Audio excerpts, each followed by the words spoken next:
अस्सलाम वालेकुम नाजरीन, आप देख रहे हैं programme the review Kamran Yusuf और शहबाज राना के साथ।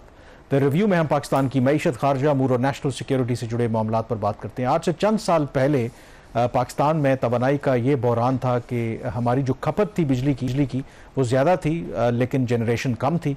और उसके बाद फिर जिस तरीके से सी पैक और बाकी हमने जो पावर प्लांट्स लगाए, आज हालत ये है कि बिजली तो हमारे यहाँ वाफर मिकदार में पैदा हो रही है, लेकिन बिजली की जो खपत है वो कम हो रही है। और उसकी एक जो एग्जांपल है कि गुज़श्ता 2 सालों में या 2022 से लेकर 2024 तक जो सनत हमारी बिजली इस्तेमाल करती है उसमें 20% कमी हुई है। अब शहबाज, इसकी दो ही वजूहात हो सकती हैं, या और ओवरऑल तो कि पाकिस्तान में जो सनतें हैं, इंडस्ट्री है, वो बंद हो रही है। दूसरी ये वजह हो सकती है कि जो बिजली इतनी महंगी है कि ये जो इंडस्ट्री है इन्होंने अब मुतबादिल जो एनर्जी और बिजली के ज़राए हैं उन पर रिलाई करना शुरू कर दिया। तो इन दोनों में से कौन सी जो वजह है वो ठीक है? कामरान, दोनों वजूहात ठीक है। पहली वजह ये कि ओवरऑल अगर आप देखें 3 साल के अरसा में जो इंडस्ट्रियल सेक्टर है वो बहुत बुरी तरह मुतासर हुआ है, जिसकी एक वजह तो ये थी कि जो इंटरेस्ट रेट्स थे वो बहुत ज़्यादा थे। 22% रिकॉर्ड इंटरेस्ट रेट्स रहे हैं पाकिस्तान में। अभी भी 11% हैं, लेकिन जो महंगाई की जो बढ़ने की रफ्तार है वो 3.2% और इंटरेस्ट रेट 11% है। ये अभी भी तकरीबन 3 से 4% यहाँ पे कमी की एक इसमें एक पॉसिबिलिटी है, जो कि state bank of Pakistan IMF के प्रोग्राम की वजह से नहीं करता। दूसरा ये फैक्टर है कि अगर फैक्ट्रियाँ चल रही हैं तो फिर कैसे चल रही हैं। 20% इंडस्ट्रियल जो कंजम्पशन है फ्रॉम नेशनल ग्रिड, उसमें कमी हो जाना 2 साल के अरसा में, ये बहुत बड़ा नंबर है। तो आप उसको अल्टरनेट, जब दूसरी तरफ से आप नंबर्स देखते हैं, जो इंडस्ट्रियल सेक्टर के जो नेट मीटर्स थे, जो कंज्यूमर्स थे, वो तकरीबन 1567 थे आज से 2 साल पहले। अब वो 6829 हो गए हैं। उसमें हम अंदाजा करें कितने गुना इजाफा हो गया है। तो लोग अब अल्टरनेट एनर्जी की तरफ जा रहे हैं। क्यों जा रहे हैं? जो एक्सपोर्टर है उसको कंपेटिटिव होना है। इवन कि वो सनत जो कि लोकल माल बना के बेच रही है और बाहर नहीं अपने माल बेचती, उसको भी कंपेटिटिव रहना है, क्योंकि अब बाहर से जो है सस्ता माल पाकिस्तान आ सकता है। तो इस सारी सूरत हाल में अब हुकूमत की अपनी लिमिटेशंस हैं, माजी के गलत मुआहदे, लाइन लॉसेस बहुत ज़्यादा हैं। तो प्राइम मिनिस्टर शहबाज शरीफ जब से गवर्नमेंट में आए हैं, उनकी ये कोशिश रही कि किसी न किसी तरीके से जो टैरिफ है बिजली के उसमें कुछ कमी की जाए। कभी वो पिछले आपको विंटर पैकेज भी पिछले साल लेके आए थे, और विंटर पैकेज जो था वो इंडस्ट्रियल सपोर्ट पैकेज जिसका नाम था, उसमें 3 माह के लिए बुनियादी तौर पर जो इंक्रीमेंटल इंक्रीज था, इस्तेमाल था बिजली का, उसके ऊपर उन्होंने रिलीफ दिया। फिर मार्च अप्रैल में उन्होंने एक और 3 माह के लिए पैकेज दिया 7.5 रुपये फी यूनिट का, वो भी टेम्परेरी था। तो ये सारी सूरत हाल ही में उन्होंने जो थोड़ा सा रिलीफ देने की कोशिश की, जो बिजली के बिलों में PTV की 35 रुपए फीस और एक एक्साइज ड्यूटी भी लगी हुई थी बिजली के बिलों में, वो ख़त्म की उन्होंने। तो एफर्ट्स हो रही हैं, लेकिन ये एफर्ट्स इतनी काफ़ी नहीं है, जिसकी वजह से कि कोई सब्सटेंशियल रिलीफ जो है। एक ब्रेकिंग खबर है, जो ब्रेकिंग खबर है नाज़रीन, एक और पैकेज आ रहा है, और ये इस दफ़ा शॉर्ट जो पैकेज है कामरान वो नहीं है।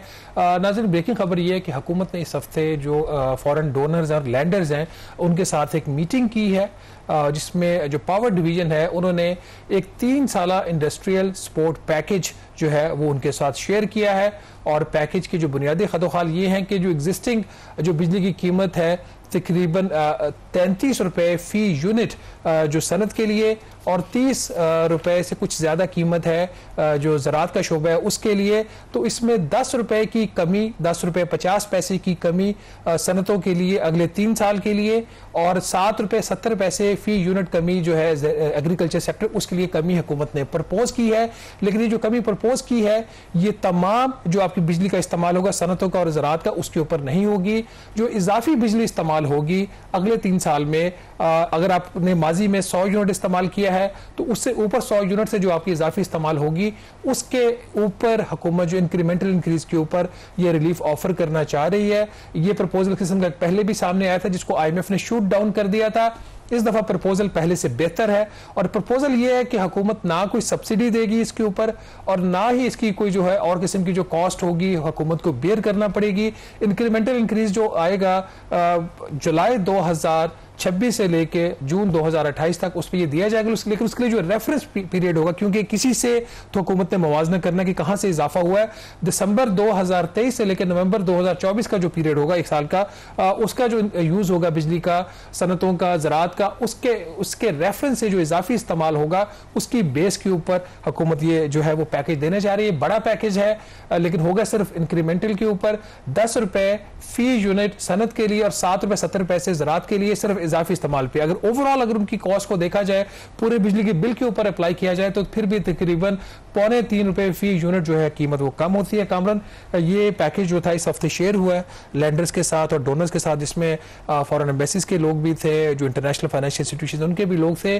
तो इसमें ऐसा उनका अप्रूवल नहीं मांगा गया, क्योंकि सब्सिडी और कॉस्ट न्यूट्रल है। IMF का अप्रूवल डेफिनेटली चाहिए होगा इसके लिए, बट ओवरऑल लग ऐसे रहा कि शायद क्या वर्ड हम इस्तेमाल कर रहे हैं, ये पैकेज थ्रू हो जाए, क्योंकि इसमें एक सबसे बड़ा जो मसला होता है सब्सिडी का, वो यहाँ पे इसमें नहीं है।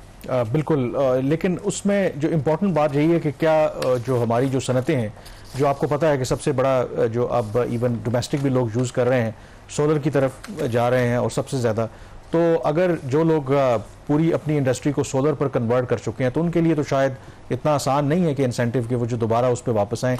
और आपने कहा कि इंक्रीमेंटल है, क्योंकि इजाफी इस्तेमाल, मसलन अगर आप एवरेज अगर आपकी 100 यूनिट है, 100 यूनिट पे तो वही पुराना रेट लगेगा, लेकिन अगर 100 यूनिट से ऊपर आप इस्तेमाल करते हैं तो फिर आपको वो 10 रुपए मिलेगा। तो इसका मतलब है कि जाहिर है कि गवर्नमेंट ये भी कोशिश कर रही है कि उसमें एक लिंक्ड है कि जाहिर है कि फिर आपको उतनी ही बिजली ज़्यादा इस्तेमाल करने का मतलब ये है कि अपनी सनत को उतना आप चलाएंगे, प्रोडक्शन आपकी और ज़्यादा बेहतर होगी। तो बहरहाल एक अटैम्प्ट है गवर्नमेंट की तरफ से, क्योंकि अदरवाइज तो आपको पता है जो कैपेसिटी पेमेंट की भी हम बात करते हैं, जो पैसे तो हमने देने ही देने हैं जो बिजली हम प्रोड्यूस कर रहे हैं, और ये पहले भी बात होती रही कि बजाय इसके कि वो हम कैपेसिटी पेमेंट के मद में अरबों रुपए देते रहें, तो बेहतर है कि आप इंडस्ट्री को सस्ती बिजली दे करके कम से कम उसका फायदा तो ये होगा कि आपकी जो कॉस्ट ऑफ प्रोडक्शन है वो कम होगी, आपके मुल्क में इकोनॉमिक एक्टिविटी जनरेट होगी। तो ये क्या उसी की तरफ एक समझ लें कि एक स्टेप है एटलीस्ट।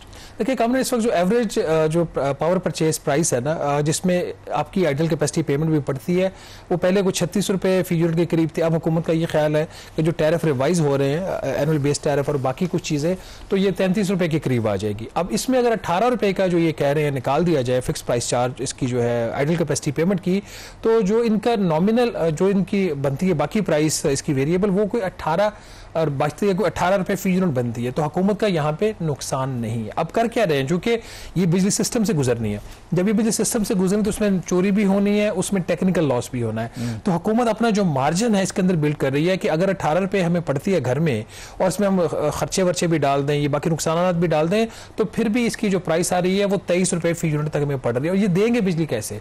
इनका प्लान ये है कि जो लो कॉस्ट जो है पावर प्लांट्स जो इस्तेमाल नहीं हो रहे, बिजली सरप्लस है पाकिस्तान में इस वक्त। कभी जो आप कहते थे कि महंगी बिजली वो जो मिलती नहीं, लेकिन अब उसके बिल्कुल उलट हो गया है, महंगी हो या सस्ती हो बिजली इस्तेमाल ही नहीं हो रही, क्योंकि फिर भी जितने भी ये सस्ता कर लें फिर भी महंगी है। अब इतनी जो प्राइसेस है वो इंक्रीज हो चुकी है। तो इनका ये ख्याल है कि जो लो प्राइस इनको जो बिजली प्रोडक्शन के जो प्लांट्स हैं उनको ये चला के फिर ये बिजली प्रोवाइड करेंगे। अब माजी में भी इस तरह के, अभी जैसे विंटर पैकेज था, माजी का भी एक पैकेज आया, तो उसमें इनका एक्सपीरियंस ये रहा है कि ये टेम्परेरी इंक्रीज होता है। जब तक तो पैकेज रहता है तब तक तो थोड़ा बहुत उनको इंसेंटिव होता है कि अगर उनको ये सस्ती पड़ रही है और अल्टरनेट फ्यूल महंगा पड़ रहा है तो अपने इसको वो इस्तेमाल करेंगे। जब वो पैकेज खत्म हो जाता है तो उसका बेनिफिट खत्म हो जाता है। तो लेट्स सी कि ये चीज़ किस तरफ जाती है। बट ओवरऑल अगर देखें तो इसमें एटलीस्ट गवर्नमेंट एक एफर्ट जरूर कर रही है कि तमाम रेजिडेंशियल सेक्टर्स को तो शायद इनके लिए रिलीफ देना मुश्किल हो, बट इनको दे रहे हैं। ये जो प्राइस होगी 23 रुपए फी यूनिट की, अगर ये सारा प्रोसेस अप्रूव हो जाता है, कैबिनेट अप्रूव कर देती है, ECC भी अप्रूव कर देती है, IMF भी मान जाता है और ये पैकेज 3 साल के लिए आ जाता है, महीने आगे पीछे हो सकते हैं, कॉस्ट भी स्लाइटली इंक्रीज हो सकती है ये 23 रुपए फी यूनिट से। क्योंकि एक कमेंट इसके ऊपर ये भी आया था लेंडर्स की तरफ से कि अगर इस्तेमाल ज़्यादा हो जाता है, अगर इन्होंने एस्टिमेट किया कि 25% तक ग्रोथ आएगी इंक्रीमेंटल इंक्रीज की वजह से, तो अगर इस्तेमाल ज़्यादा हो जाता है तो हो सकता है आपको महंगे वाले कारखाने भी चला के फिर बिजली देना पड़े, तो फिर इसकी प्राइस क्या होगी। तो इस किस्म की अगर उसमें और सेफ गार्ड्स बिल्ड करते हैं तो प्राइस थोड़ी सी वेरी कर सकती है। बट क्वार्टरली टैरिफ एडजस्टमेंट इसके ऊपर लागू नहीं होगा, डेट सर्विसिंग सरचार्ज इसके ऊपर लागू नहीं होगा, और उसके बाद ये जो लो कॉस्ट है वहाँ से ये बिजली और इसमें ज़राअत के शोबे के लिए भी शामिल है पैकेज जो है।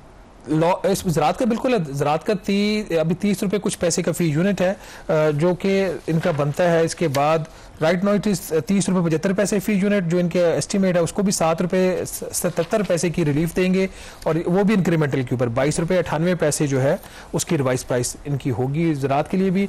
इसमें एक और जो चीज़ कामरान इंपॉर्टेंट है कि जो अगर ये नहीं होता तो क्या होता है। इस वक्त जो सूरत हाल है, लोग बेतहाशा सोलराइजेशन की तरफ जा रहे हैं, एक चीज़। दूसरा ये कि हुकूमत ने, चूंकि लोग नहीं जाना चाह रहे बिजली के नेशनल ग्रिड के ऊपर, और ना जाने की वजह से उन्होंने वो गैस के ऊपर अपनी फैक्ट्रियां चला रहे थे, तो इन्होंने एक, आपको पता, बजट में एक ग्रिड लेवी भी लगा दी कि अगर गैस इस्तेमाल करेंगे बिजली के जो फैक्ट्रियां हैं, तो उसके ऊपर जो नॉर्मल गैस का रेट है उसके इजाफी उनको उतनी कीमत देनी पड़ेगी, या जो बिजली की कीमत है उससे भी 5 से 10% ज़्यादा ही कीमत देनी पड़ेगी।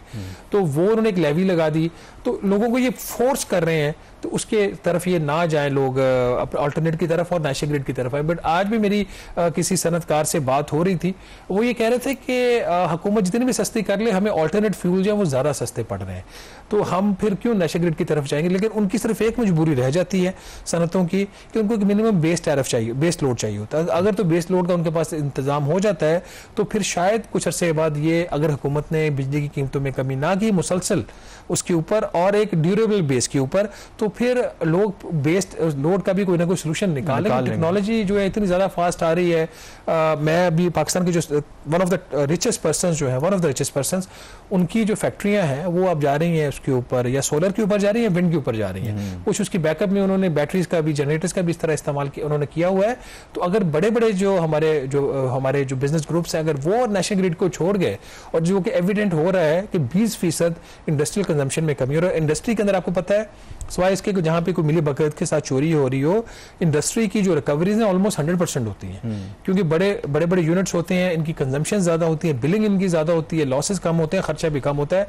तो हुकूमत के लिए एक इंडस्ट्रियल जो एक कंज्यूमर उसका जाना, उसका जो नुकसान है वो शायद 400-500 या 1000 भी जो रेजिडेंशियल कंज्यूमर है बल्कि पूरा उसका नहीं कर सकते। और उसमें जो इंपॉर्टेंट फैक्टर यही है कि जब हम पॉलिसीज बनाते हैं तो उसमें हमें ये बात जरूर याद रखनी चाहिए कि जो टेक्नोलॉजी भी तब्दील हो रही है, और जिस तरीके से जो लॉन्ग टर्म व्यू है वो लेने की हमें यहाँ पर ज़रूरत है। एंड आई एम श्योर कि अब जब ज़ाहिर है कि बिजली की जो भी डिमांड हमारी होगी, नए पावर प्लांट्स या बिजली की ज़रूरत जो हमने पूरी करनी है, तो इसको ज़रूर मद्देनज़र रखना चाहिए कि क्या जिस टेक्नोलॉजी के ऊपर आज हम रिलाई कर रहे हैं वो इतनी एफिशिएंट, अफोर्डेबल है, या जो उसके मुतबादिल हैं उनके बारे में हमें सोचना चाहिए। यहाँ पर ब्रेक लेंगे, ब्रेक के बाद जिक्र करेंगे कि पिछले माली साल में कैसे जो तरक्याती बजट जो गवर्नमेंट ने रखा था उसको रिवाइज भी किया, लेकिन उसके बावजूद वो जो तरक्याती बजट था, डेवलपमेंट बजट था, उसको उसका जो हदफ है वो अचीव नहीं कर पाए, यानी कि जो पैसा था वो स्पेंड नहीं कर पाए। तो आखिर इसकी क्या वजह है, ब्रेक के बाद इस पर बात करेंगे।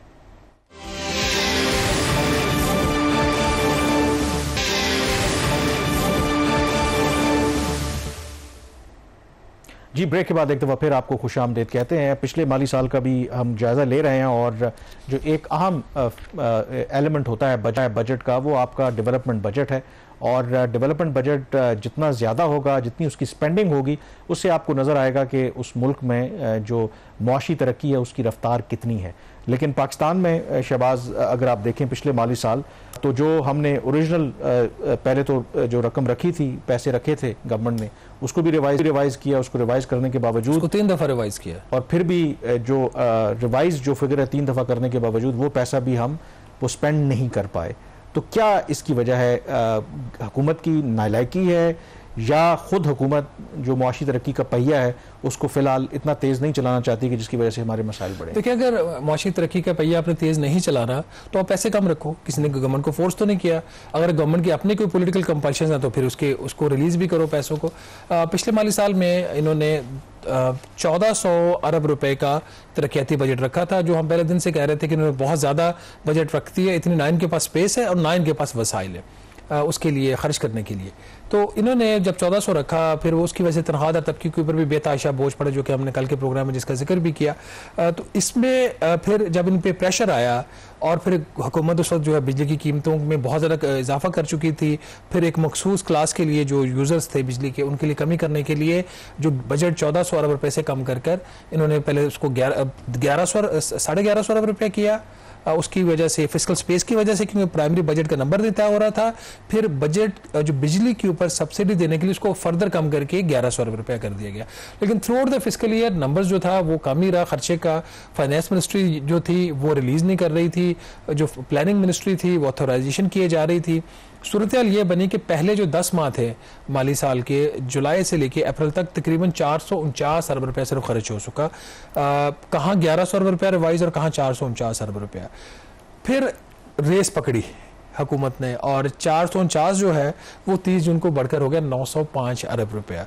और 905 का मतलब ये है कि इन्होंने 60 दिन के अंदर कोई 456 अरब रुपए का बजट सिर्फ 60 दिनों के अंदर खर्चा जो इन्होंने बुक किया। ये खर्चा हुआ है या फिर ये कागजों में ही है?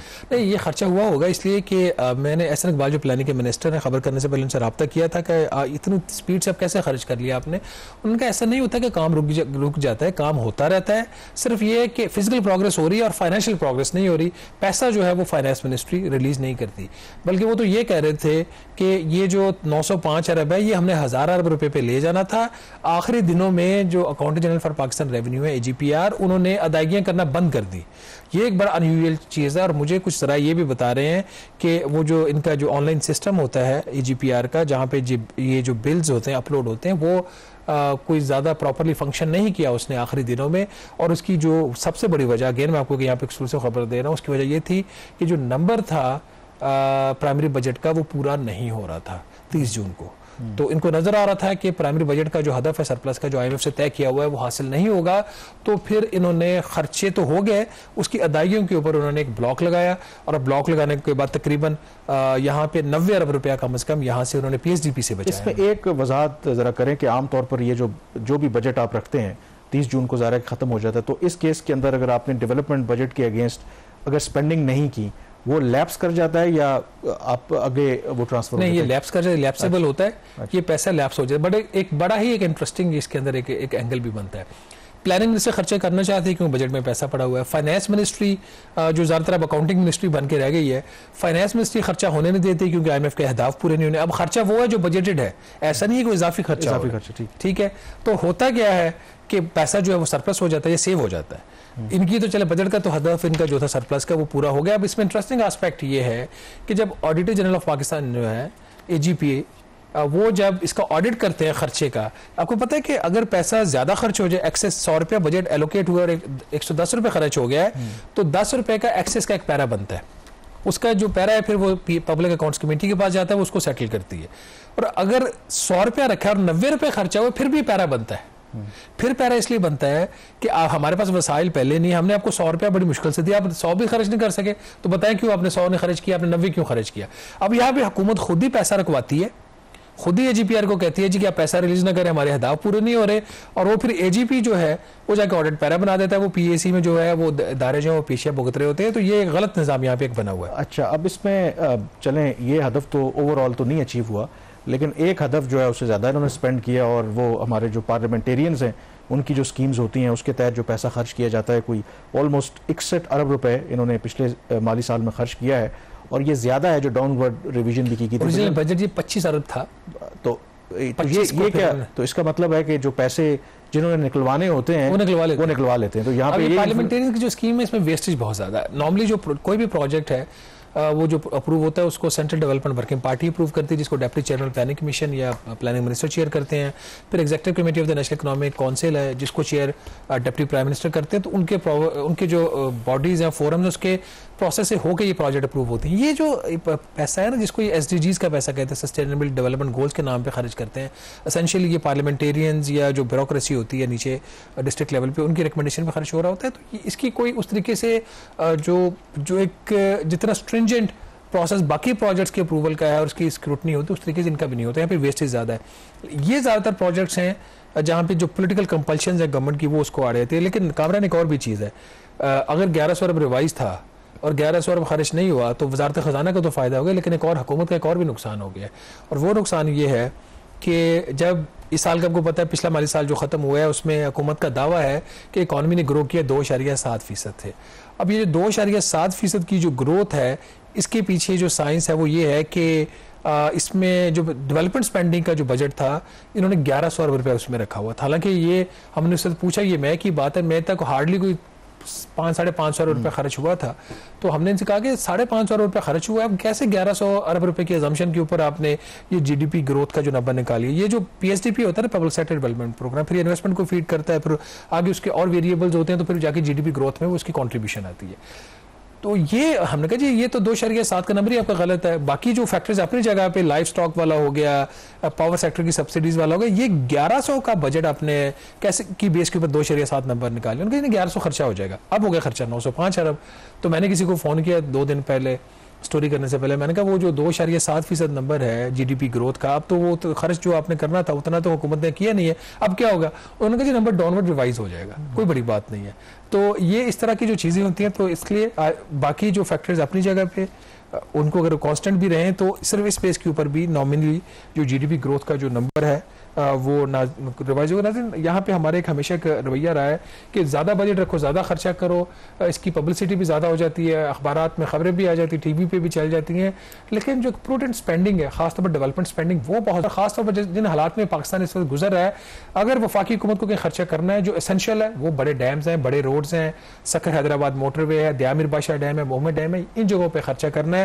ये डेवलपमेंट स्कीम जो है पार्लियामेंटेरियन की या सूबों की, ये हो सकता है कहीं पे भला हो रहा हो, कहीं पे ना हो रहा हो, लेकिन ओवरऑल जो पैसा फिर इतना डाइल्यूट हो जाता है, उसकी स्पेंडिंग छोटे छोटे हिस्सों में बंटकर, उसका जो एक ओवरऑल पाकिस्तान की इकोनॉमी के ऊपर इंपैक्ट आना होता है वो नहीं आता। यहाँ पे छोटी ब्रेक लेंगे और ब्रेक के बाद वापस आएंगे तो बात करेंगे उस एक हदफ की जो आखिरकार हुकूमत ने हासिल किया। Stay with us.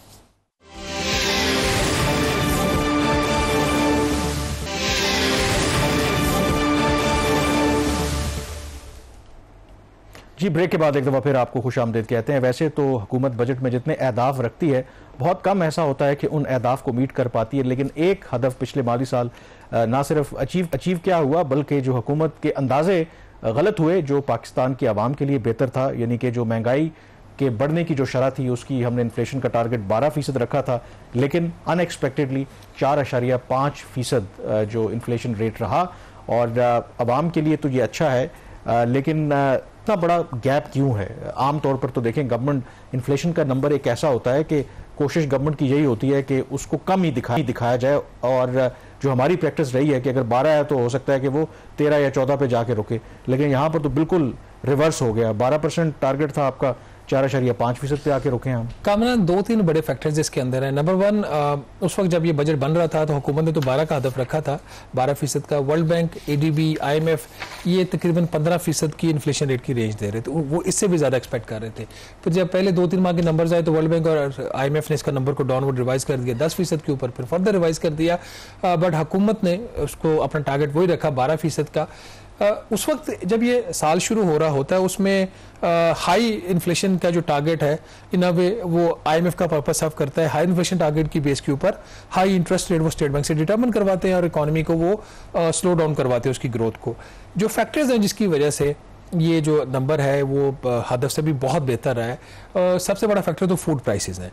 फूड मेरा ख्याल है 40% जो बास्केट है ना जो इन्फ्लेशन की, उसका जो 40% का जो वेट है, तकरीबन 40% के करीब, वो फूड आइटम्स के ऊपर होता है। अब फूड के अंदर आपको पता है कि पिछले 2 साल से जो सबसे बड़ी जो हमारी कमोडिटी है जिसकी कीमत में गिरावट आई है वो गंदम है। गंदम, आटा, इसकी अगर आप through out the fiscal year देखें, आपको 24-25% नेगेटिव था, डिफ्लेशन थी उसकी प्राइस के अंदर। फिर इसी तरीके से सब्जियाँ, जब किसान को गंदम की सही कीमत नहीं मिली तो वो सब्जियों की तरफ चला गया, और सब्जियों की उन हमारे जो फार्मर है वो ज़्यादा उस तरीके से अवेयर नहीं होते मार्केट डायनामिक्स से, तो वो उन्होंने सब्जियां उगाई, तो वो जो डिमांड थी उससे ज़्यादा सप्लाई होगी सब्जियों की, तो सब्जियों की प्राइसेस भी गिर गई। स्वाय एक आध चीज़ की जो शायद शॉर्ट हुई हो, और जो फिर आपने ईरान से या कहीं और से इंपोर्ट की हो, पाकिस्तान में इस दफ़ा फूड इन्फ्लेशन मसला नहीं था, तो ये एक फैक्टर है। फिर इंटरनेशनल मार्केट में जो आपकी तेल की कीमतें हैं, अब तेल की कीमतों में जो क्रूड ऑयल प्राइसेस थे, एक जो फेज बड़ा ब्रीफ आया ईरान इसराइल जंग की वजह से, वो इनकी एक्सपेक्टेशन से कम रही है।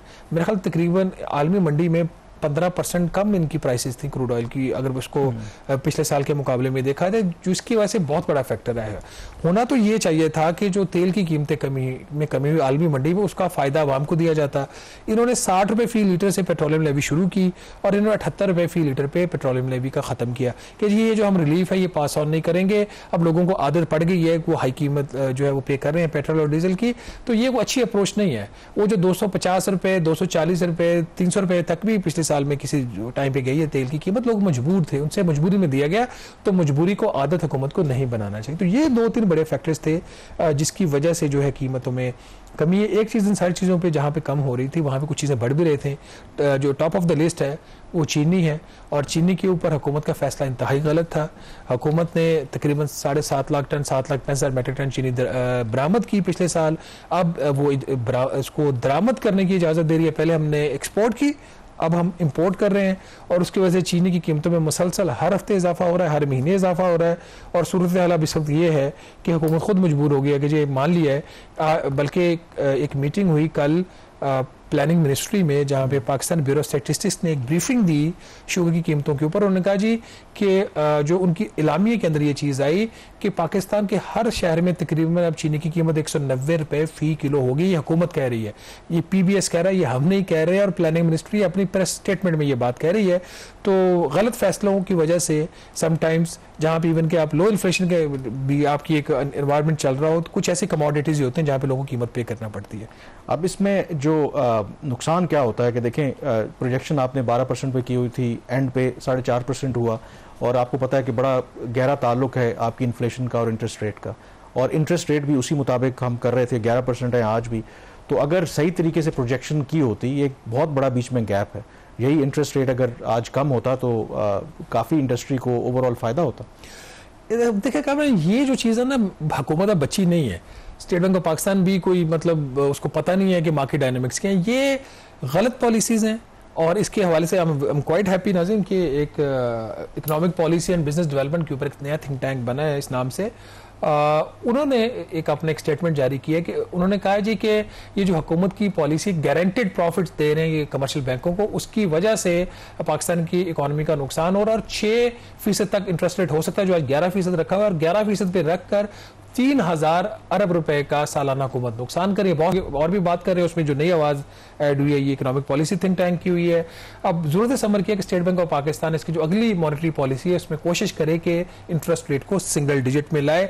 अब ये बात ना कहे कि मॉनेटरी पॉलिसी कमेटी इंडिपेंडेंट, हमें पता है कि वो इंडिपेंडेंट नहीं है, IMF से इन्फ्लुएंस होती है। यहाँ पर छोटी ब्रेक लेंगे और ब्रेक के बाद वापस आएंगे, डिस्कशन जारी रखेंगे। स्टे विद अस।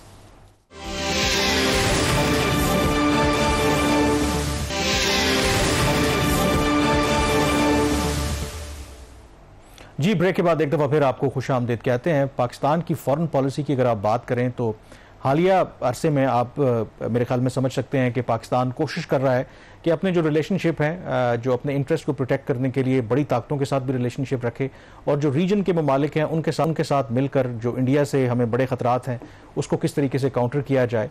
और एक जो बड़ी डेवलपमेंट जिस हो रही है और उस पर अभी बातचीत पाकिस्तान और चीन के दरमियान हो रही है, एक ऐसी तजवीज़ के ऊपर काम हो रहा है कि एक नया रीजनल ब्लॉक जो है वो तश्कील दिया जाए, जो शामिल हो, जिसमें पाकिस्तान चीन तो शामिल होंगे, बल्कि बाकी जो रीजन के कंट्रीज़ हैं, साउथ एशिया, जो सार्क, जो south Asian association for regional cooperation, जो ऑलमोस्ट एक डेड ऑर्गेनाइजेशन है, उसके जो मेंबर्स हैं वो भी इसमें शामिल हों ताकि रीजनल इंटीग्रेशन, कनेक्टिविटी इसके हवाले से काम हो सके। और जो 19 जून को कूमिंग जो चीन का शहर है वहाँ पर एक मीटिंग हुई, ट्राइलैटरल, सीनियर जो डिप्लोमेट्स थे पाकिस्तान, चीन और बांग्लादेश। ये पहला बाय द वे ये ट्राइलैटरल मीटिंग थी इन 3 ममालिक की। तो जो पाकिस्तानी ज़राए और डिप्लोमेटिक सोर्सेज का कहना है कि उस मीटिंग का जो मकसद वो उस तरफ एक कदम था कि जो नई रीजनल ऑर्गेनाइजेशन या ब्लॉक की बात हो रही है। अब उसमें जो इम्पोर्टेंट फैक्टर है पाकिस्तान और जो ज़राए का ये कहना है कि बाकी जो सार्क कंट्रीज़ हैं उनको दावत दी जाएगी, भारत को भी दावत दी जाएगी, लेकिन पाकिस्तान और चीन जानते हैं कि भारत कभी भी ऐसी तंजीम जिसको पाकिस्तान और चीन लीड करेगा उसमें शामिल नहीं होगा। तो बाकी जो ममालिक हैं उनको शामिल किया जाएगा और कोशिश की जाएगी कि शहबाज जो इम्पोर्टेंट इसके अंदर फैक्टर है, क्योंकि सार्क है सिंस 2014 आखिरी समिट हुआ था, ऑलमोस्ट 10-11 साल हो गए हैं। वो डेड हो चुकी है because of India Pakistan tension की वजह से। और एक आइडिया ये है कि उस वैक्यूम को पुर करने के लिए एक नई तंजीम की ज़रूरत है, और उसके ऊपर पाकिस्तान और चीन के दरमियान जो मुझे ज़राए ने बताया कि काफ़ी एडवांस लेवल के ऊपर मुज़ाकरात हो रहे हैं। 2-3 सवाल यहाँ पे खड़े होते हैं। पहली बात ये कि ये फिर साउथ एशिया फोरम तो नहीं होगी जब चीन इसमें आ जाएगा। दूसरा इसके अंदर ये पॉइंट आता है कि शंघाई कोऑपरेशन ऑर्गेनाइजेशन पहले एग्जिस्ट कर रही है, वो साथ से बहुत ज़्यादा इफेक्टिव है, ठीक है, उसमें इंडिया भी है, चीन भी है, रूस भी है, बाकी ममालिक भी हैं, बट एक बड़ा एक रीजनल प्लेटफॉर्म है। तो शंघाई कोऑपरेशन ऑर्गेनाइजेशन के होते हुए ये जो रीजनल बॉडी है इसकी फिर क्या अहमियत होगी और अपनी ये प्लेस कैसे बनाएगी? देखें, जो आपने बात की कि ये ज़ाहिर के साउथ एशियन रीजनल बॉडी तो नहीं होगी, ये डिप्लोमेटिकली को पाकिस्तान और चीन ये तो नहीं कहेंगे कि हम सार्क को रिप्लेस कर रहे हैं। आइडिया उसके पीछे ये है कि सार्क ऑब्वियसली एक फोरम था जिसका एक स्टेटेड ऑब्जेक्टिव था कि रीजनल कनेक्टिविटी इंटीग्रेशन को बढ़ाना है, और लेटली पाकिस्तान की ख्वाहिश थी कि उसको चीन को भी उसमें शामिल किया जाए, लेकिन ज़ाहिर है कि भारत कभी भी वो उसे एक्सेप्ट नहीं करेगा। चीन जब आएगा तो फिर वो डोमिनेट करेगा। जो एससीओ की आपने बात की, एससीओ प्राइमरीली आपको पता है कि एक सिक्योरिटी फोरम ज़्यादा है, और उसकी अगर आप कॉम्पोजिशन देखें तो उसमें इस रीजन से ज़्यादा सेंट्रल एशियन कंट्रीज़ भी हैं, रशिया भी है, अब ईरान भी है, पाकिस्तान, चाइना, इंडिया भी उसमें शामिल है। तो यहाँ पर जो आइडिया है कि एक तो जो नेबरिंग कंट्रीज़ हैं भारत के, जो छोटे ममालिक हैं, आपको पता है कि भारत अपनी जो हेजेमनी है उसको कायम रखना चाहता है। बांग्लादेश भी तंग है, नेपाल भी तंग है, वो जिक्र बेशक वो कम करते हैं, श्रीलंका के भी प्रॉब्लम्स हैं। तो आइडिया यहाँ पर ये है कि जो तमाम वो ममालिक जो इंडिया से कंफर्टेबल नहीं हैं उनके साथ मिलकर जो बाकी हमने रीजनल कनेक्टिविटी करनी है, जो बाकी हमने मामलात करने हैं, उनके साथ तो हमें उस प्रोसेस को नहीं रुकना चाहिए। तो उसके पीछे आइडिया ये है, और आप उसे कह सकते हैं कि एक लिहाज से ये एक मौका पाकिस्तान और चीन को लगता है कि जहाँ पर पाकिस्तान को कामयाबी भी मिली है, तो आप अपने जो इंटरेस्ट है उनको प्रोटेक्ट करने के लिए फिर इस तरह के जो जितने रीजनल ब्लॉक्स होंगे उतने बेहतर हैं। और अगर आप देखें कि इंडिया उसमें अगर शामिल नहीं होता और पाकिस्तान, चीन है और बाकी साउथ एशियन कंट्रीज होते हैं, तो फिर तो कोई उस तरह की बड़ी रुकावट आपको नज़र नहीं आएगी। बांग्लादेश भी आपको पता है कि काफ़ी अनकंफर्टेबल है इस वक्त, वहाँ पर जो गवर्नमेंट है उसको इंडिया से अभी भी खतरा है। तो उनको भी ये लगता है कि अगर वो इस रीजनल ब्लॉक का हिस्सा बनते हैं तो शायद उनके जो इंटरेस्ट हैं वो बेहतर तौर पर प्रोटेक्ट हो सकते हैं। इसमें जो एक और आप देखें एलिमेंट भी शामिल हुआ है, पहले तो आपको पता है कि जो भारत है वो खुलकर पब्लिकली जो उनकी गवर्नमेंट है वो चीन का नाम नहीं लेती थी जो पाकिस्तान और इंडिया के दरमियान हालिया जो जंग हुई है। लेकिन कल एक बड़ा इंपॉर्टेंट स्टेटमेंट उनके जो डेप्यूटी आर्मी चीफ हैं उनकी तरफ से इंडिया के स्टेटमेंट सामने आया है, जिसमें इंकशाफ तो नहीं कहूँगा, मैं सारों को पता था, लेकिन अब फ्रॉम दी हॉर्सेज माउथ के इंडिया के एक टॉप जनरल कह रहे हैं कि जो इंडिया और पाकिस्तान के दरमियान हालिया जंग हुई तो उसमें भरपूर तरीके से चीन जो है वो पाकिस्तान को सपोर्ट कर रहा था। इवन जब DGMOs बात कर रहे थे सीज फायर के लिए तो पाकिस्तान चीन के सैटेलाइट और टेक्नोलॉजी को इस्तेमाल करते हुए जितनी जो आम मूवमेंट थी इंडियन मिलिट्री की उस पर वो नजर रखे हुए था। तो उन्होंने ये कहा कि बेसिकली एक ट्रू फ्रंट जो सिचुएशन है उसका हमें सामना है। ये अब खुलकर जो इंडियन मिलिट्री है वो ये कह रही है, और उसमें आई थिंक मुझे जो लगता है कि शायद कहीं ना कहीं जो उनके मिलिट्री लॉसेस हुए थे, मुझे ये लगता है कि वो अपनी आवाम को ये बताने की कोशिश कर रहे हैं कि अगर हमारे नुकसानात हुए हैं तो आप ये ना देखें कि हमने पाकिस्तान से मार खाई है, आप ये देखें कि पाकिस्तान और चीन मिलकर हमारे खिलाफ लड़ रहे थे। नहीं तो अगर ये बात है, हम थोड़ा सा टॉपिक छट भी रहे हैं, अगर ये बात है तो फिर इसराइल भी तो पूरी तरह इंडिया को सपोर्ट कर रहा था ना, हर तरह की वो टेक्नोलॉजिकल सपोर्ट दे रहा था। फिर जो वेपनरी सिस्टम था, उनके जो ड्रोन्स थे जो पाकिस्तान के अंदर इस्तेमाल हुए वो इसराइल के थे, तो सपोर्ट तो इंडिया को भी थी। अब किसने मारा है, पीछे किसकी टेक्नोलॉजी थी? इसमें जो इंपॉर्टेंट जो फैक्टर है ना कि वो बात ऐसे कर रहे हैं, ये तो बड़ा क्लियरली पता था कि चीन और पाकिस्तान की जो आपस में कोऑपरेशन है, अगर इंडिया का ये ख्याल था कि वो पाकिस्तान के ऊपर हमला करेंगे, चीन पाकिस्तान को सपोर्ट नहीं करेगा, एवरीबडी नोज दैट। अब वो पब्लिकली आके ये कह रहे हैं, लेकिन उसमें एक और जो कैच है, उससे पहले जो अगर एक और पॉइंट देखा जाए ना, उन्होंने कोशिश तो बड़ी की चीन और पाकिस्तान के ताल्लुकात खराब करने की। इंडिया ने जो टेररिस्ट अटैक्स हुए, जो चाइनीज इंटरेस्ट पाकिस्तान में थे, उनको हिट किया गया। बिल्कुल वो किया उन्होंने। उसमें जो इंपॉर्टेंट अगला जो पहलू, अब खुद पब्लिकली अब इंडिया एडमिट कर रहा है कि ये सारी जो लड़ाई हो रही है, जंग हो रही है, बल्कि उन्होंने एक और लफ्ज यूज किया कि पाकिस्तान चीन के लिए एक लाइव लैब टेस्ट है, यानी कि जो चीन के जितने वेपन्स हैं उसको वो पाकिस्तान में इंडिया के खिलाफ वो टेस्ट करते हैं। अब इंडिया की आपको पता है कि पॉलिसी बड़ी क्लियर है कि हम पाकिस्तान के साथ बातचीत नहीं करेंगे, क्योंकि जी पाकिस्तान एलिजेडली जी दहशतगर्दी कराता है, पाकिस्तान ये करता है वो करता है। अब जब उन्होंने एडमिट कर लिया है कि पाकिस्तान के पीछे चीन खड़ा हुआ है, तो क्या इंडिया जो है सिमिलर पॉलिसी अडॉप्ट करेगा चीन के खिलाफ भी, उनके साथ ताल्लुकात डाउनग्रेड कर दे, बॉर्डर्स बंद कर दे, ट्रेड ना करे?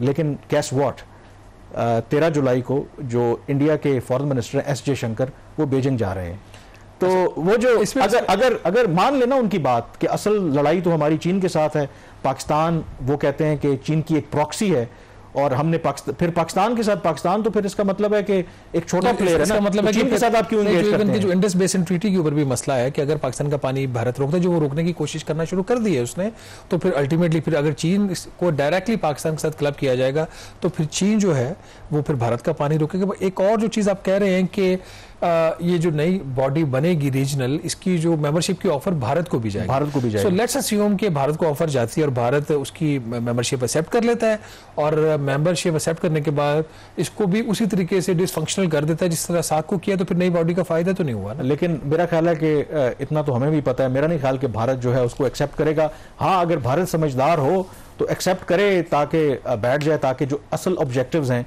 पाकिस्तान और चीन के वो अचीव ना हो पाए। लेकिन जो पाकिस्तानी और जो चीन के हुकाम हैं उन समझ यही है कि चीन कभी भी इस बॉडी का हिस्सा नहीं बनेगा, क्योंकि वो पाकिस्तान को भी और चीन को भी अपना एडवर्सरी समझता है। और एक ऐसी बॉडी, इनफैक्ट लोग तो ये भी बात करते हैं, चीन में ये डिस्कशन, इंडिया में डिस्कशन हो रही है कि एससीओ में भी शायद भारत को नहीं होना चाहिए, ब्रिक्स में भी उनको शामिल नहीं होना चाहिए।